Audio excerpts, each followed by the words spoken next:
आतंकवाद से साल में 1000 हिंदू कम होते हैं। ध्यान दीजिए, आतंकवाद से टोटल कितने हिंदू कम होते हैं? 1000। उस 1000 में टोटल आम जनता नहीं है, सेना के लोग भी हैं, बीएसएफ के, सीआरपीएफ के, आर्मी के, नेवी के, एयरफोर्स के, सबको मिला दीजिए तो आतंकवाद से मैक्सिमम कितने लोग कम होते हैं? कितने हिंदू कम होते हैं? 1000। हमने ऑपरेशन सिंदूर किया था, याद है? याद है ना? कितने हिंदू मारे गए थे? 26।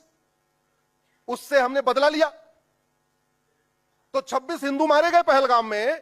तो हमने ऑपरेशन सिंदूर किया, उसमें लगभग 26,000 करोड़ का बम बारूद, मिसाइल, राफेल सब यूज किया। हिंदू कितने मारे गए? 26। कितने आतंकवादियों ने आके मारा? 4 आतंकवादी आए, 26 को मार गए। उसके बदले हमने 26,000 करोड़ का बम बारूद, मिसाइल खर्च किया। करना भी चाहिए, सबक सिखाना चाहिए। लेकिन इसके धरातल पे क्या फर्क पड़ा? धरातल पे यह फर्क पड़ा कि 26 हिंदू कम हो गए, बस। 26 परिवार तो कम नहीं हुए ना भैया, आप जरा समझिए। 26 परिवार कम हुए, 26 केवल 26 नंबर कम हुआ। 26 हिंदुओं के दुश्मनों की संख्या बढ़ी क्या? नहीं। तो आतंकवाद से केवल हिंदू कम होते हैं। हिंदुओं से नफरत करने वालों की, रामकृष्ण से नफरत करने वालों की, छत्रपति शिवाजी महाराज, संभाजी महाराज से नफरत करने वालों की संख्या नहीं बढ़ती।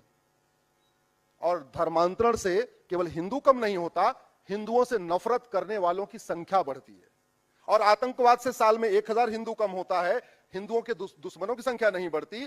धर्मांतरण प्रतिदिन 1500 परिवारों का हो रहा है। एक परिवार में 7 आदमी मान के चलिए तो प्रतिदिन 10,000 हिंदुओं का धर्मांतरण हो रहा है और साल में 40 लाख हिंदुओं का धर्मांतरण हो रहा है। अभी अब आप मुझे बताइए, आतंकवाद बड़ा खतरा है या धर्मांतरण? जोर से बताइए जरा। क्यों? इसमें डबल खतरा है। केवल 40 लाख हिंदू कम नहीं हुए, बल्कि हिंदुओं से नफरत करने वाले 40 लाख लोगों की संख्या भी बढ़ गई। आतंकवाद से केवल 1000 हिंदू कम हुआ, हिंदुओं से नफरत करने वालों की संख्या नहीं बढ़ी। धर्मांतरण से 40 लाख हिंदू कम हुए और हिंदुओं से नफरत करने वालों की संख्या बढ़ गई। अब सवाल यह है कि चीन में धर्मांतरण क्यों नहीं होता? जापान में धर्मांतरण क्यों नहीं होता? सिंगापुर में धर्मांतरण क्यों नहीं होता? यह भारत में धर्मांतरण क्यों होता है? क्योंकि चीन, जापान, सिंगापुर में राम मंदिर तो नहीं है, लेकिन वहां राम नीति लागू है। राम नीति है भय बिन होए न प्रीत। चीन, जापान, सिंगापुर में कृष्ण मंदिर नहीं है, लेकिन वहां कृष्ण नीति लागू है। सठे साठम समाचरित। चीन, जापान, सिंगापुर में परशुराम जी का मंदिर नहीं है, लेकिन वहां परशु नीति लागू है, मानव का मानवाधिकार और दानव को कठोर दंड। हमारे पास राम मंदिर है, हमारे पास कृष्ण मंदिर है, हमारे पास